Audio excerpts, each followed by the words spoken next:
हरे Krishna everyone. आज हम श्रीमद् भगवद गीता के 9वें अध्याय के 18वें श्लोक को थोड़ा सा पढ़ेंगे और फिर आगे शुरू करेंगे। 18वें श्लोक में हम लोगों ने पढ़ा कि भगवान कहते हैं कि वो ही गति है। गति का क्या अर्थ था? गति का अर्थ था किसी लक्ष्य की प्राप्ति के लिए जो भी हम साधन यूज करते हैं उसको गति कहते हैं। जैसे हम लोगों ने यहाँ से दिल्ली जाना है, दिल्ली जाने के लिए हम लोगों ने कार यूज करी तो कार उसकी गति हो गई। तो भगवान के पास जाना है तो भगवान के पास जाने के लिए कौन सी गति चाहिए? भक्ति। भक्ति के द्वारा भगवान के भक्ति पास की। जाएंगे। एग्जैक्टली है ना। तो ये है गति। भर्ता का अर्थ है कि भगवान हमारे पालनहारे हैं, भगवान ही हमारा पालन करते हैं। प्रभु का अर्थ है कि भगवान ही कंट्रोलर है। ऊपर से लेके नीचे तक 14 लोग जितने भी हैं, सब में जितने भी जीव हैं सबका पालन भगवान करते हैं। साक्षी है भगवान। साक्षी का अर्थ है जो भी हम पाप पुण्य कर रहे हैं चाहे बंद कमरे में कर लें, भगवान को सब पता रहता है। और भगवान ही हमारे निवास स्थान है। हमने पढ़ा था ना कि सारे लोग कहाँ हैं? भगवान के शरीर के अंदर ही हैं, भगवान के दिव्य शरीर के अंदर है। तो भगवान ही हमारा निवास है। शरणम का अर्थ था कि ऐसा व्यक्ति जिसकी शरण में जाके सब दुखों का अंत हो जाए। वो कौन है? वो भगवान है। सुहृत। सुहृत का अर्थ यह था कि कोई व्यक्ति जब आपकी क्वालिफिकेशन ना देखे, आपके गुण दोषों को देखे बिना आपके ऊपर कृपा करे, उसको सुहृत कहते हैं। और बिना गुण दोषों को देखे कौन कृपा करता है? भगवान करते हैं। भगवान। एग्जैक्टली। प्रभवः प्रलयम स्थानम का अर्थ क्या है? इसका अर्थ है कि भगवान ही सृष्टि की रचना करते हैं, भगवान ही इसका प्रलय मतलब संहार करते हैं, और इसका आधार भी सृष्टि का, इसके पालनहारे भी भगवान है। बीजम अव्ययम का अर्थ ये था कि भगवान से बहुत ज्यादा अवतार आए हैं। हम सब लोग जीव भी भगवान से आए हैं। लेकिन भगवान ऐसे बीज नहीं है जो खत्म हो जाएंगे। अब चावल का बीज बोया, अब जब चावल निकल गया तो चावल का बीज खत्म हो गया। आम के पेड़ को बोया तो जैसे ही बीज में से पेड़ बन गया तो बीज तो खत्म हो गया ना। आम का पेड़ बन गया, बोलो बीज दिखाओ आम का कहाँ है? आप बोलो कभी उसका पेड़ बन गया, बीज कहाँ ढूंढते हो? बीज खत्म हो गया। लेकिन भगवान ऐसे बीज नहीं है। भगवान अव्यय बीज है, मतलब अविनाशी है। 1 - 1 = 1। भगवान में से जितने भी अवतार निकल जाए, भगवान कभी हमेशा पूर्ण रहते हैं, कभी कम नहीं होते। एक शब्द था निधानम। निधानम का अर्थ प्रभुपाद जी ने यहाँ पे विश्राम स्थली लिया है। लेकिन अगर आप बलदेव विद्याभूषण जी की गीता को पढ़ेंगे, गीता भूषण टीका उन्होंने लिखी है, तो निधानम का अर्थ उन्होंने 9 निधियां लिया है। कि निधानम का अर्थ भगवान 9 निधियां आपको दे सकते हैं। तो 9 निधियों के स्वामी हैं। 9 निधियों में हम लोगों ने 4 निधियां कल पढ़ी थी। पद्म निधि, महापद्म निधि, नील निधि, मुकुंद निधि। ये बात हनुमान चालीसा में भी आती है। हम लोग कहते हैं अष्ट सिद्धि नवनिधि के दाता। तो कहते हैं कि अगर हनुमान जी की पूजा करो तो आपको 8 सिद्धियां, जिनके हनुमान जी स्वामी हैं, और 9 निधियों में से कोई निधि प्रदान कर सकते हैं। पद्म निधि कौन सी थी? थोड़ा क्विक रिकैप कर लेते हैं। पद्म निधि, महापद्म निधि, ये दोनों सतोगुणी निधियां हैं।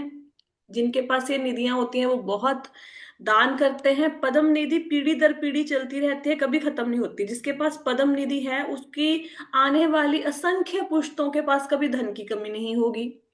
महापद्म निधि जो होती है वो 7 पीढ़ियों के बाद खत्म हो जाती है। नील निधि होती है, ये सतोगुण और रजोगुण का मिश्रण होता है, लेकिन ये 3 पीढ़ियों के बाद खत्म हो जाती है। ये बिजनेस से प्राप्त होती है, व्यापार के द्वारा। जो मुकुंद निधि होती है ये रजोगुणी निधि होती है, और ये सिर्फ 1 पीढ़ी तक साथ रहती है, फिर खत्म हो जाती है। आज हम पढ़ेंगे नंद निधि। नंद निधि कौन सी होती है? नंद निधि 2 गुणों का मिश्रण है, रजोगुण का और तमोगुण का। अगर किसी के पास नंद निधि है, क्या नाम है निधि का? नंद। नंद निधि। अगर किसी के पास नंद निधि है तो उसकी आयु एक तो बहुत लंबी होती है। एक व्यक्ति हमेशा तरक्की करता रहता है जिसके पास नंद निधि होती है। और जो ऐसे निधि वाला व्यक्ति है उसको अपनी तारीफ सुनना बहुत अच्छा लगता है। अगर आप उसकी शान के अगेंस्ट कुछ बोल देंगे उसको बड़ा गुस्सा आएगा। तो नंद निधि के लोग आपने आसपास देखे होंगे। अगर कोई जॉब करते हैं उनको पता होएगा कि जो बॉस होता है, बॉस अपनी तारीफ से खुश होता है।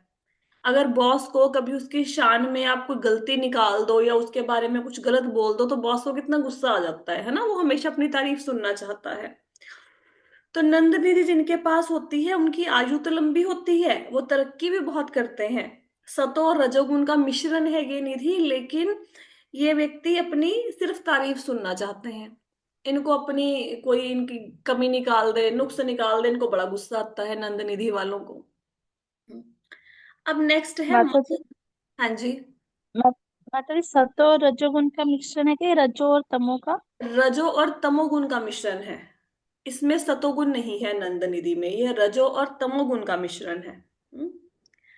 ठीक है माता जी। इसके बाद आती है मकर निधि। जो मकर निधि होती है वो टोटली तामसी होती है। हम्म। मैम, हाँ जी। ये नंद निधि कितने पीढ़ियों तक रहता है? जो एक ही, नंद निधि है एक ही। ना, नंद निधि ये एक का पर्सनल गुण है। नंद निधि ये गुण है कि व्यक्ति अच्छा। तरक्की कर रहा है, हमेशा तरक्की करता रहेगा, ये उसकी पर्सनल है नंद निधि। ये पीढ़ियों तक आगे अच्छा। ट्रांसफर नहीं होती। ऐसा नहीं कह सकते कि अगर पिता तरक्की कर रहा है, उसके पास नंद निधि है, तो उसका बच्चा भी उतनी तरक्की करेगा, नहीं। ये पर्सनल है, इंडिविजुअल है। तो नंद हम्म, निधि एक व्यक्ति के साथ रहती है। ठीक है। पीढ़ी ओके। दर पीढ़ी आगे नहीं बढ़ती। अब आगे जो हम निधियां पढ़ेंगे, पीढ़ी दर पीढ़ी नहीं आगे बढ़ेंगी। ठीक है। ओके। अब मकर निधि जो होती है तामसी निधि होती है। तामसी निधि जो, जिसके पास मकर निधि है उसको ना अस्त्र शस्त्र इकट्ठा करने का बड़ा उसका वो होता है उसको। ये जैसे हथियार इत्यादि होते हैं ना, कोई अस्त्र या शस्त्र, उसको ये इकट्ठा करने का ना बहुत ज्यादा शौक होता है कि मेरे पास बहुत सारे हथियार हों। जिनके पास मकर निधि होती है बेसिकली वो पॉलिटिक्स में होते हैं, वो राजकाज के कार्यों में ज्यादा होते हैं वो व्यक्ति। और शत्रुओं पर बहुत भारी पड़ते हैं। अगर कोई इनसे झगड़ा कर ले तो ये बड़ा भारी पड़ जाएंगे शत्रुओं को, शत्रु इसकी पार नहीं पा पाएंगे इनकी। और हमेशा ये जो जिनके पास मकर निधि होती है वो हमेशा युद्ध के लिए तैयारी रहते हैं। उनको जब मर्जी लड़ने झगड़ने के लिए बुला लो, ये हमेशा रेडी हैं। और जो उनकी डेथ होती है, जिनके पास मकर निधि होती है, उनकी डेथ भी अस्त्र शस्त्र से ही होती है, किसी ना किसी गोली इत्यादि से वो मारे जाएंगे। हम्म। तो मकर निधि किनके पास होती थी? किसी ने हैंड रेज किया था, आई थिंक। कोई क्वेश्चन है किसी का? स्वीटी माता जी को क्वेश्चन है आपका? आपका हैंड रेज है। हाँ जी मैम, मेरा फोन स्विच ऑफ हो गया था, मुझे नंद निधि का नहीं पता लगा मैम।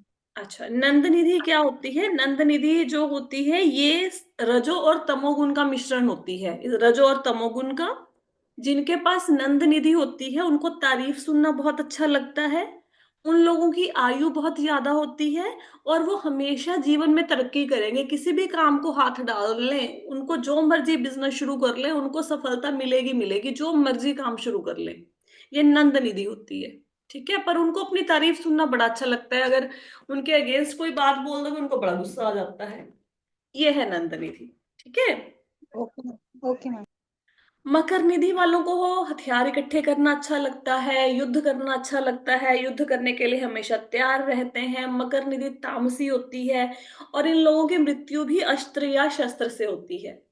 अब मकर निधि वाले लोगों को अपने आसपास ढूंढना हो तो जितने आतंकवादी हैं, ये टेररिस्ट हैं, ये सबके पास कौन सी है? मकर निधि है। बड़े बड़े टेररिस्ट हैं जो, या फिर आज से कुछ साल पहले आपने देखा होगा कि डाकू बहुत होते थे ना। अभी तो नहीं दिखते हैं डाकू, लेकिन पहले डाकुओं का बड़ा आतंक होता था। थोड़े कुछ 400-500 साल पहले। तो डाकुओं के पास कौन सी निधि होती थी? मकर निधि होती थी। उनको लड़वा लो, मारना, मार पिटाई, ये सब उनको अच्छा लगता था। मतलब जिसके पास ज्यादा हथियार है वो अपने आप को ज्यादा अमीर समझता था कि मेरे पास बहुत सारे हथियार हैं। तो मकर निधि वाले व्यक्ति ये होते हैं, इनको लड़ाई झगड़ा पसंद होता है और इन्हीं से उनकी मृत्यु होती है। हम्म, ये है मकर निधि, तामसी होती है बेसिकली ये। उसके बाद है कच्छप निधि। कच्छप कहते हैं टोरटॉइस को, कछुए को। तो कछुए का क्या गुण होता है? कछुआ अपने सारे अंगों को समेट लेता है। अगर कछुए को ऐसा लगे किसी ने मेरे ऊपर आक्रमण कर दिया, तो किसी के आक्रमण से बचने के लिए अगर उसको खतरा लगे कि आसपास मेरे खतरा है, तो वो क्या करता है? उसके जो हाथ पैर होते हैं ना, वो अपनी खोल के अंदर, जो उसका शेल होता है, उसके अंदर सारे समेट लेता है। तो आपको ये नहीं पता लगेगा कि सामने कछुआ पड़ा है, आपको सिर्फ लगेगा कोई गोल वस्तु पड़ी है, कोई कटोरी सी पड़ी है, कछुआ नहीं लगेगा। तो कच्छप निधि जिसके पास होती है, वो व्यक्ति के पास धन तो होता है, बहुत धन होता है, लेकिन वो धन को ना खुद यूज करते हैं, ना किसी को करने देते हैं। जैसे सांप होता है ना, सांप कुंडली मार के बैठा रहता है धन के ऊपर और धन को किसी को यूज नहीं करने देगा, तो वो धन को ऐसे सांप के जैसे उसकी रक्षा करते हैं। जैसे मतलब मेरे माता जी बताते थे कि उनकी एक हवेली थी, तो उसमें एक सांप रहता था, वहां पे बहुत सारा धन था उस हवेली के अंदर। तो एक सांप उसकी रक्षा करता था, तो कोई इस धन को छू नहीं सकता था क्योंकि सांप उसकी रक्षा करता था ना। वो खुद तो खैर क्या सांप धन को यूज करेगा, किसी दूसरे को भी यूज नहीं करने देता था। तो कच्छप निधि के लोग कौन होते हैं? ये ना कंजूस लोग जो है, कंजूस लोग इस कैटेगरी में आते हैं।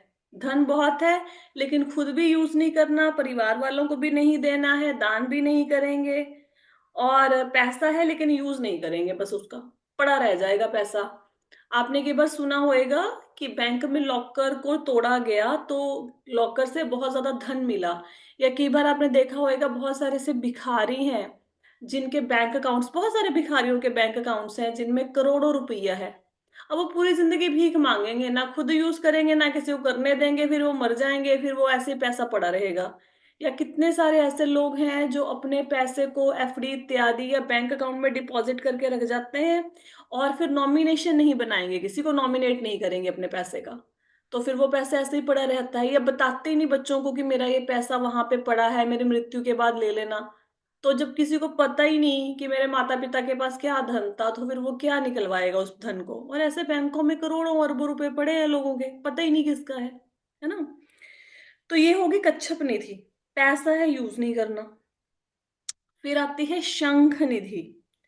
शंख निधि जिसको प्राप्त होती है वो क्या करता है? वो सिर्फ अपने बारे में माता सोचता है शंख। हाँ जी। माता जी, इसके गुण क्या है? इसमें गुण कौन कौन से होते हैं कच्छप में? कच्छप निधि बेसिकली तामसी निधियां हैं। हम्म, तामसी निधियां हैं ये। ठीक है। हाँ। उसके बाद शंख निधि होती है। शंख निधि क्या होता है? जिनके पास शंख निधि, शंख निधि जिसको मिल जाए वो सिर्फ अपनी टेंशन करता है, अपनी चिंता करेगा, अपने भोग की इच्छा करेगा।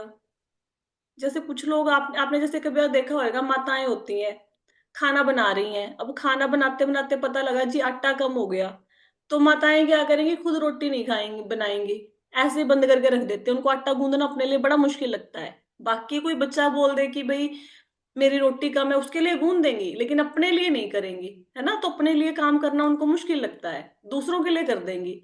लेकिन जो शंख निधि वाला व्यक्ति होता है वो अपना खाना बना के खाएगा, दूसरा पूरा परिवार भूखा बैठा रहे उसको कोई मतलब नहीं है। वैसे ऐसे लोग कम होते हैं दुनिया में, लेकिन होते हैं।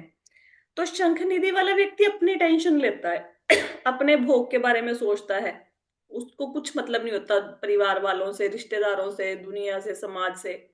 खुद को कहता खाओ पियो ऐश करो, दूसरों के बारे में नहीं सोचना। अब जिनके पास शंख निधि होती है ये कमाते बड़ा है, इनकी कमाई अच्छी होती है, लेकिन जो उनके परिवार वाले होते हैं वो गरीबी में ही जीवन व्यतीत करेंगे शंख निधि वाले के, क्योंकि वो खुद तो खूब पैसा उड़ाएगा लेकिन परिवार वालों को नहीं देगा। हम्म। और खुद का उसका जीवन सुख भोग वाला होता है, मतलब अच्छा भोगी व्यक्ति होता है शंख निधि का स्वामी। ये जो है ना मकर निधि, कच्छप निधि, शंख निधि, ये सारी पर्सनल ट्रेट्स हैं, इसलिए पीढ़ी दर पीढ़ी नहीं जाते ये आगे। ठीक है। पदम निधि, महापदम, नील, मुकुंद, ये तो पीढ़ी दर पीढ़ी आगे बढ़ती हैं निधियां। लेकिन ये जो नंद, मकर, कच्छप, शंख निधि, ये पीढ़ी दर पीढ़ी आगे नहीं जाती, ये बस किसी के इंडिविजुअल पर्सनालिटी ट्रेट्स हैं, इंडिविजुअल किसी के गुण है ये। तो उसके अंदर है, आने वाली पीढ़ियों में वो गुण नहीं होगा। ऐसा नहीं कहेंगे कि पिता कंजूस था तो बच्चा भी कंजूस होगा, ऐसे नहीं, ये आगे नहीं बढ़ती निधियां। ठीक है। अब खर्व निधि, खर्व निधि को मिश्रित निधि भी कहते हैं, मिश्र निधि भी कहते हैं। जो खर्व निधि वाला व्यक्ति होता है, खर्व निधि वाले में ना बाकी जो ऊपर 8 निधियां बताया ना, पद्म, महापद्म, नील, मुकुंद, नंद, मकर, कच्छप, शंख, ये सब थोड़ी थोड़ी मात्रा में होते हैं। सारी निधियां 8 की 8, लेकिन उनकी क्वांटिटी बहुत कम होती है। 8 की 8 निधियां खर्व निधि वाले में होंगी लेकिन कम होंगी, छोटी छोटी मात्रा में होंगी। अब ऐसे लोग क्या होते हैं? ऐसे लोग अनप्रिडिक्टेबल होते हैं, उनके स्वभाव के बारे में मतलब किसी को नहीं पता किस बात पे उनको गुस्सा आ जाए, किस बात पे वो खुश हो जाए, क्या करने वाले हैं अगला काम, कुछ नहीं पता। आप किसी ने देखा होगा ना, हमारे घर में कुछ लोग ऐसे भी होंगे कि पता ही नहीं चलता क्या नेचर है, मिनट में बहुत गुस्से हो जाएंगे, मिनट में बड़े खुश हो जाएंगे। अगर खुश होंगे तो बिना किसी बात के हो जाएंगे, और गुस्से होंगे तो शायद धागा लटक रहा है उस बात पे भी गुस्से हो जाएंगे, गिलास पड़ा है उस बात पे भी गुस्से हो जाएंगे, है ना। तो कुछ भविष्यवाणी नहीं की जा सकती, अनप्रिडिक्टेबल नेचर होती है इनकी। हम्म। और ये जो लोग होते हैं बेसिकली हैंडीकैप्ड भी होते हैं, कई बार विकलांग होते हैं, और इनकी कोशिश रहती है दूसरों का धन छीन ले।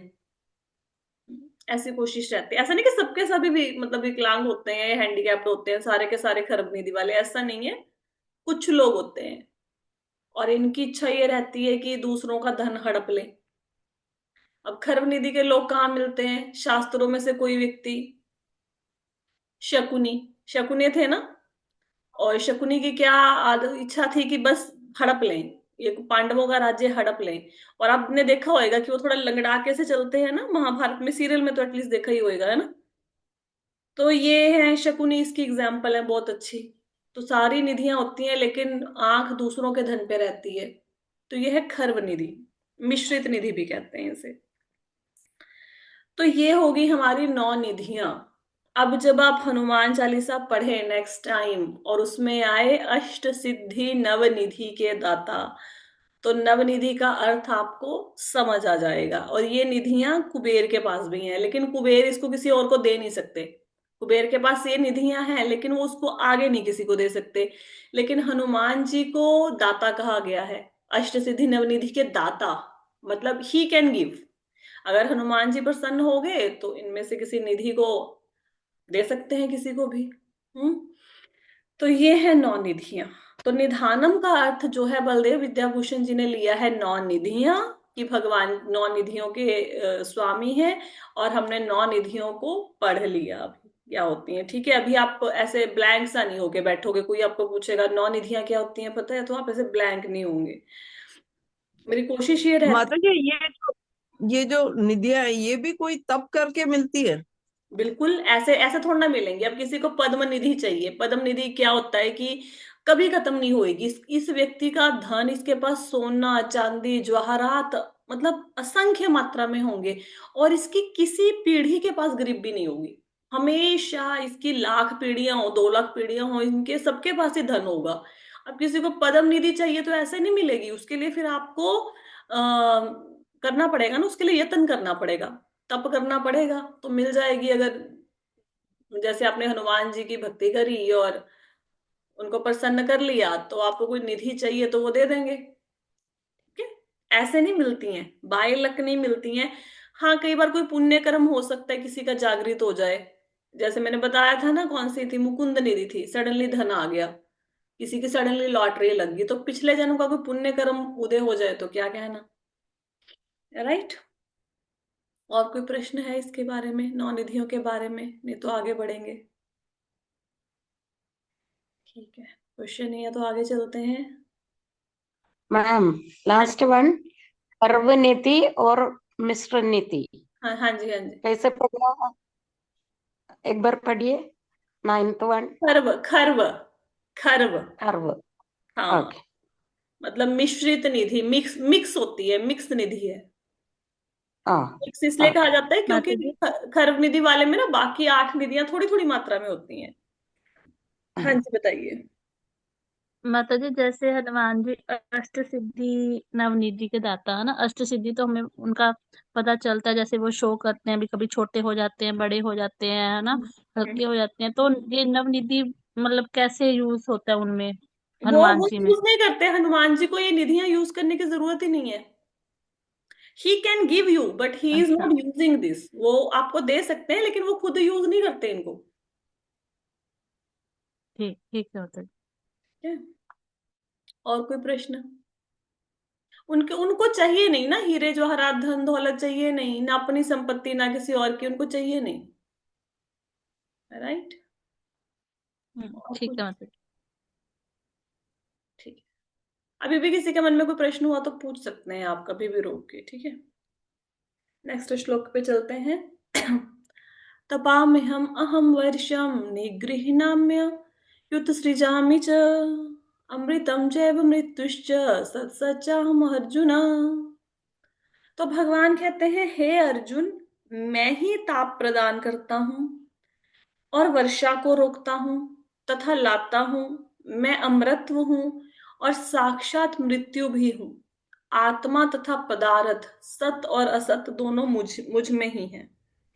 अब यहाँ पे क्या बताया गया है? यहाँ पे भगवान कहते हैं अर्जुन को कि अर्जुन, जो सूर्य ये ताप प्रदान कर रहा है ना, ऊष्मा प्रदान कर रहा है, ये सूर्य को ताप प्रदान करने की शक्ति किसने दी है? भगवान ने। तो भगवान ही सूर्य के रूप में सब लोगों को ताप, ऊष्मा प्रदान करते हैं। ऊष्मा से कितनी सारी चीजें होती हैं। देखो, जितनी भी दुनिया में कोई गंदी चीज है, जैसे किसी ने सपोज करो कोई गंदा पानी फेंक दिया, कहीं पे कोई कीचड़ है, कहीं पे मल मूत्र है, उसको सूरज देखो सब कुछ सोख लेता है। सूरज ये नहीं कहता कि ये चीज अशुद्ध है, मैं इसको नहीं लूंगा, और ये चीज शुद्ध है, मैं इसको ग्रहण करूंगा। सूरज ने सब कुछ सोख लेना है, उसके बाद भी सूरज हमेशा पवित्र ही रहता है ना। तो ये सूरज में ये ताप कौन भरता है, कौन सूरज की ऊष्मा है? ये भगवान ही है। और भगवान ही वर्षा को रोकते हैं और लाते हैं। अब भगवान ही है जो गर्मी का मौसम चल रहा है तो उसमें वर्षा को आने से रोकते हैं। ऐसा तो नहीं ना कि बारिश 12 महीने होती रहती है। अगर सारा सीजन बारिश ही होती रहे पूरा साल, तो फिर फसलें कैसे होंगी? फिर फसलें नहीं होंगी, फिर हम खाएंगे क्या जब फसलें नहीं होंगी? तो कौन डिसाइड करता है कि किस मौसम में बारिश करनी है और किस मौसम में बारिश नहीं करनी? गर्मियों में नहीं करनी, बारिश में झड़ी लगा देनी है, ये भगवान ही करते हैं। भगवान कहते हैं, मैं ही अमरत्व हूं और मैं ही साक्षात मृत्यु हूं। अगर हम जीवित हैं, अगर हमें जीवन दान मिला है, तो किसके कारण मिला? भगवान के कारण। और भगवान की कृपा से ही हम जन्म मृत्यु के चक्कर से मुक्त होकर अमर हो सकते हैं। और भगवान ही काल भी हैं, तो भगवान को काल के रूप में भी देखा जाता है। तो भगवान ही मृत्यु के रूप में हमें अंतिम समय में मिलेंगे। जो जो मृत्यु है, ये भी भगवान ही है। भगवान ही जीवन है, भगवान ही मृत्यु है। आत्मा तथा पदार्थ दोनों मुझ में ही है। अब जब आप भगवत गीता पढ़ते हैं, कई बार ना पदार्थ किसी को समझ नहीं आता कि ये पदार्थ का अर्थ क्या है, या सत और असत ये क्या लिखा है।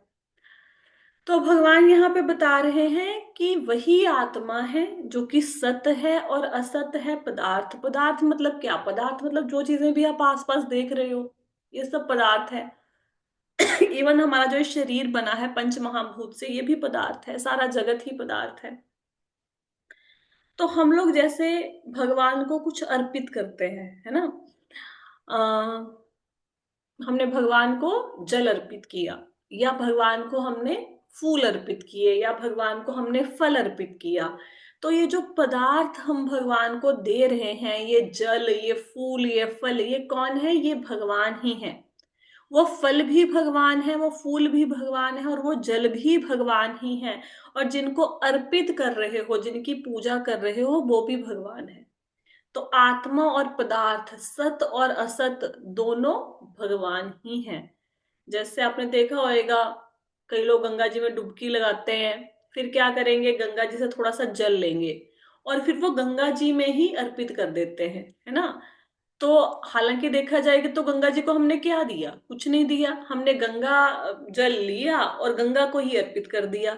लेकिन ये हमारा तरीका होता है बताने का कि हम आभारी हैं गंगा मैया के। अपना ग्रेटिट्यूड प्रदर्शित करने का एक तरीका होता है कि भाई गंगा मैया सबके पापों को काटती है, हम तो गंगा मैया को कुछ नहीं दे सकते, गंगा को गंगा जल ही अर्पित कर सकते हैं।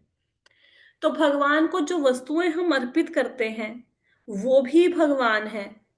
चाहे वो जल है, फूल है, फल है, और पूजा जिसकी कर रहे हैं वो भी भगवान है। ये दोनों भगवान ही है। ठीक है। माता जी, इसलिए हम कहते हैं ना, मतलब तेरा तुझको अर्पण, क्या लागे है मेरा। तो हम कहते हैं कि ये ये ये सब कुछ, चीज। एग्जैक्टली देखो, कई बार कई बार हम कहते हैं वैष्णव कौन होते हैं? जो विष्णु की पूजा करते हैं। तो वैष्णव, विष्णु मतलब क्या? सब चीजें विष्णु से आई हैं। जो भी चीजें आपको दुनिया में दिख रही हैं, कोई ऐसी चीज है ही नहीं जो विष्णु से नहीं आई। सब चीजें विष्णु से आई हैं, तो उन्हीं की हम पूजा कर रहे हैं। तो उन्हीं की दी हुई चीजों को उन्हीं को अर्पित कर रहे हैं हम। इसको हम एक्चुअली, हमें अहंकार नहीं करना चाहिए। अगर हम कहीं पर डोनेशन इत्यादि देते हैं, क्यों नहीं करना चाहिए? जैसे हम किसी के घर में गए, उसके घर में हमने उसका फ्रिज खोला, और फ्रिज खोल के वहां पे आपको दिखे एप्पल 2 किलो, तो आपने उसको निकाला और उस व्यक्ति को दे दिया कि ये लो जी, हम आपके लिए ये एप्पल लेके आए हैं, तो व्यक्ति हंसेगा ना आपके ऊपर। या किसी के घर में गए, वहां पे एक सीनरी लगी हुई है बहुत सुंदर, आपने सीनरी उतारी और बंदे को दे दी, लो जी हम आपको गिफ्ट कर रहे हैं, तो व्यक्ति हंसेगा ना आपके ऊपर कि मेरी चीज मेरे को ही दे रहे हो। तो हम एक्चुअल में दान करके कोई महान काम नहीं कर रहे, भगवान का दिया हुआ उन्हीं को अर्पित कर रहे हैं, बल्कि मेजर पोर्शन हम अपने पास रख रहे हैं। अगर किसी की इनकम 50,000 की है तो कितना डोनेशन देगा? 1,000, 2,000, 500 दे देगा, लोग तो वो भी नहीं देते हैं। तो अब ये समझो 48,000 तो अपनी जेब में डाल लिया और 2,000 दे दिया, और दो भी नहीं देते लोग। भगवत गीता बोलो किसी को देनी है, कोई दान नहीं करेगा, है ना। कलयुग के लोग ऐसे ही हैं। कलयुग के लोग पता क्या कहते हैं? वो कहते हैं जैसे सिक्के ऊपर उछाल दिए कलयुग के लोगों ने, तो कहते जितने हवा में रह गए वो भगवान के, जो नीचे गिर गए वो सारे मेरे। ऐसे दान करते हैं। सिक्कों का वो हवा में उछालोगे, ऊपर तो कुछ रहेगा नहीं, तो सारे सिक्के नीचे गिर जाएंगे, तो बोलेंगे सारे सिक्के, हमने तो पहले ही बोला था जो हवा में रह गया वो भगवान का, जो नीचे गिर गया वो मेरा। तो सारे नीचे गिर गए तो सारे सिक्के मेरे हो गए। तो सारी कमाई को अपने ऊपर लोग खर्च करना चाहते हैं, हालांकि जो लोग दान नहीं करते उनके धन की शुद्धि नहीं होती, और सारी जिंदगी ऐसे गरीब ही रह जाएंगे, कुछ जोड़ नहीं पाएंगे बहुत ज्यादा। तो दान तो करना चाहिए, है ना। चलो आगे चलते हैं। नेक्स्ट श्लोक है, त्रैविद्या माम सोम पहपु, ऐसे नहीं गाया जाएगा। त्रैविद्या माम सोमपाः पूतपापा यज्ञैरिष्ट्वा स्वर्गगतिं प्रार्थयन्ते, ते पुण्यमासाधाय सुरेन्द्रलोकम् अश्नन्ति दिव्यान् दिवि देव भोगान्। तो कहते हैं जो वेदों का अध्ययन करते समय तथा सोमरस का पान करते हैं, वे स्वर्ग प्राप्ति की गवेषणा करते हुए अप्रत्यक्ष रूप से मेरी पूजा करते हैं। वे पाप कर्मों से शुद्ध होकर इंद्र के पवित्र स्वर्गिक धाम में जन्म लेते हैं, जहां देवताओं का सा आनंद भोगते हैं। अब इससे पहले श्लोकों में भगवान ने क्या बताया? एक तो भगवान ने नास्तिकों का वर्णन कर दिया। भगवान ने बताया ना कि कुछ लोग ऐसे होते हैं जो मूर्ख होते हैं, जब मैं दुनिया में अवतार लेता हूँ वो मेरा मजाक उड़ाते हैं, वो जन्म मृत्यु के चक्कर में फंसे रहेंगे, बता दिया भगवान ने। फिर भगवान ने महात्मा लोग बताए कि जो लोग हमेशा भगवान का ही कीर्तन करते हैं वो लोग महात्मा हैं, वो जन्म मृत्यु के चक्कर से मुक्त हो जाएंगे। अब भगवान यहाँ पे क्या बता रहे हैं? यहाँ पे भगवान बता रहे हैं ऐसे लोगों के बारे में जो भक्त भी नहीं है और जो नास्तिक भी नहीं है, जो महात्मा भी नहीं है और नास्तिक भी नहीं है, बीच की कैटेगरी के बारे में बता रहे हैं। तो यहाँ पे सबसे पहले शब्द आया त्रय विद्या। अब त्रय विद्या का अर्थ क्या होता है? त्रय विद्या का अर्थ ये होता है जिसने 3 वेदों को पढ़ा हो। अब यहाँ पे मैं आपको एक बात बताती हूँ कि जैसे हम लोग कहते हैं ना, किसी का गोत्र होता है द्विवेदी, त्रिवेदी, चतुर्वेदी, आपने सुने होंगे। तो अभी क्या है, अभी तो ऐसा है कि जैसे किसी का सरनेम द्विवेदी है तो उसका बच्चा भी आगे द्विवेदी अपने नाम के साथ लगा लेगा, त्रिवेदी का बच्चा त्रिवेदी अपने नाम के साथ लगा लेगा। लेकिन पहले के समय में ऐसे सरनेम नहीं यूज किए जाते थे, ये द्विवेदी, त्रिवेदी, चतुर्वेदी। द्विवेदी का अर्थ वो होता है जिसने 2 वेद पढ़े हों। 2 वेदों को पढ़ने वाले को बोलते हैं द्विवेदी। और जिसने 3 वेद पढ़े हों उसको बोलते हैं त्रिवेदी। हम्म ऋग्वेद, सामवेद, यजुर्वेद, ये 3 वेद जिसने पढ़े हों उसको बोलेंगे त्रिवेदी।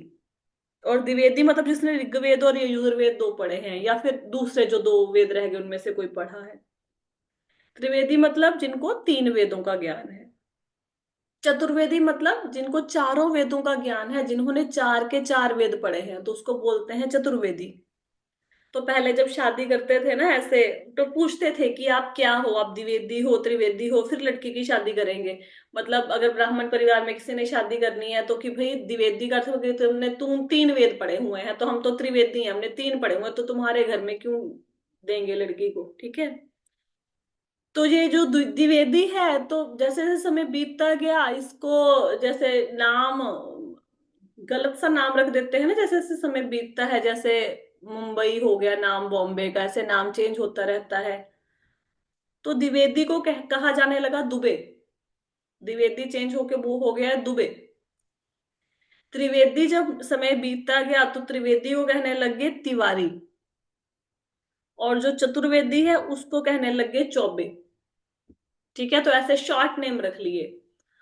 तो अभी तो ऐसे कोई भी कुछ भी सरनेम लगा लेगा, लेकिन पहले ऐसे नहीं लगाते थे। जैसे ना, मतलब ऐसे नाम इसलिए अपने नाम के साथ त्रिवेदी लगाते थे कि जैसे किसी ने किसी का परिचय कराना है कि आपका नाम क्या है जी, तो बोलेगा मेरा नाम है जैसे सुशर्मा त्रिवेदी। तो नाम से व्यक्ति को पता लग जाता था कि व्यक्ति की जो इज्जत होती थी वो ज्ञान के कारण होती थी, कि अच्छा ये त्रिवेदी है, इसने 3 वेद पढ़े हुए हैं, तो व्यक्ति सामने वाले के मन में उसके प्रति इज्जत बढ़ जाती थी। अच्छा 3 वेदों को पढ़ा हुआ है इसने, अच्छा चतुर्वेदी है ये, मतलब 4 वेदों को पढ़ा हुआ है, मतलब बड़ा ज्ञानी है। तो ज्ञान को नमस्कार करते थे। अभी तो सरनेम के जैसे यूज करना शुरू कर दिया, मतलब कोई भी सरनेम लगा लेगा इसको। ठीक है, वेद वूद किसी ने नहीं पढ़े हुए, बस हम त्रिवेदी हैं। वेद कितने पढ़े हैं? कोई नहीं। ठीक है, तो त्रैविद्या, त्रैविद्या का अर्थ क्या है? 3 प्रकार की विद्या। त्रैविद्या का अर्थ मतलब सामवेद, यजुर्वेद और ऋग्वेद, इन तीनों का सूचक है त्रैविद्या। कहते हैं कि जिन्होंने इन 3 वेदों का अध्ययन किया उसको त्रिवेदी कहेंगे। अब जो ये जो 3 वेदों का अध्ययन करते हैं उनका समाज में बड़ा आदर होता है। हम्म। और प्रभुपाद जी इसके तात्पर्य में लिखते हैं कि वेदों का परम लक्ष्य क्या है? वेदों का परम लक्ष्य तो भगवान की प्राप्ति है। लेकिन कुछ लोग ऐसे हैं जो वेदों को पढ़ते हैं लेकिन वेदों का जो सार है भगवान कृष्ण की प्राप्ति, उसके ऊपर ध्यान नहीं देते। तो फिर वेदों को पढ़ते क्यों हैं? वेदों को इसलिए पढ़ते हैं क्योंकि वेद पढ़ेंगे, यज्ञ करेंगे, फिर यज्ञ में सोमरस होता है। सोमरस का मतलब ये अल्कोहल नहीं होता, सोमरस का अर्थ ये यज्ञ से बचा हुआ एक, मतलब क्या बोलोगे उसको, पवित्र जल समझ लो, कुछ ड्रिंक समझ लो, वो होता है। तो उसका पान करते हैं और स्वर्ग में जाते हैं। ये जो कर्मकांडी लोग होते हैं वो क्या करेंगे? वेदों को पढ़ेंगे, लेकिन वेदों को पढ़ने का उद्देश्य भगवान की प्राप्ति नहीं है उनका। वेदों को पढ़ने का उद्देश्य ये है कि हम लोग स्वर्ग चले जाएं। स्वर्ग क्यों जाना चाहते हैं? क्योंकि स्वर्ग जाके वहां पे बहुत अच्छे अच्छे भोग हैं। हाँ, पहली बात तो स्वर्ग में आयु ही बहुत लंबी हो जाएगी। हमारा 1 साल स्वर्ग का 1 दिन, तो कम से कम स्वर्ग में आयु कितनी होएगी? 10,000 साल। और वहां पे अप्सराएं हैं, सोमरस पीने को मिलेगा, जो खाना पीना है वहां पे फ्री में मिलेगा, सारी इच्छाएं पूरी हो जाएंगी। तो इसलिए वो स्वर्ग जाने के लिए वेदों का अध्ययन करते हैं, ये इसके बताए हुए कर्म कांडों को करते हैं। अब आज की कथा तो यहाँ पे विश्राम देना पड़ेगा क्योंकि 1 मिनट ही रह गया। ये श्लोका हम कल कंप्लीट करेंगे। तो आज एटलीस्ट हमें 9 निधियों का पता लग गया, और ये जो त्रिवेदी, द्विवेदी, चतुर्वेदी, चौबे, दुबे, तिवारी, ये सब हम लोगों ने जाना कि क्यों कहा जाता है ऐसा। ठीक है, किसी को क्वेश्चन है यहाँ पे? नहीं है? ठीक है, तो आगे की कथा हम कल करेंगे, कल इस श्लोक को कंप्लीट करेंगे। तब तक के लिए हरे कृष्ण। हरे कृष्णा। हरे